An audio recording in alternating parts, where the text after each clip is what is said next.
Kufunga ni kuadibisha mwili na mambo yote ya ulimwengu ili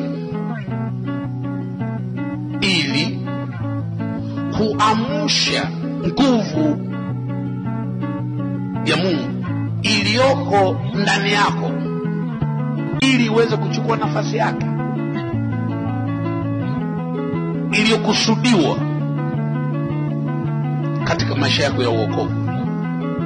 Kwa kufanya hivyo, unaruhusu na kuamrisha matendo makuu ya Mungu,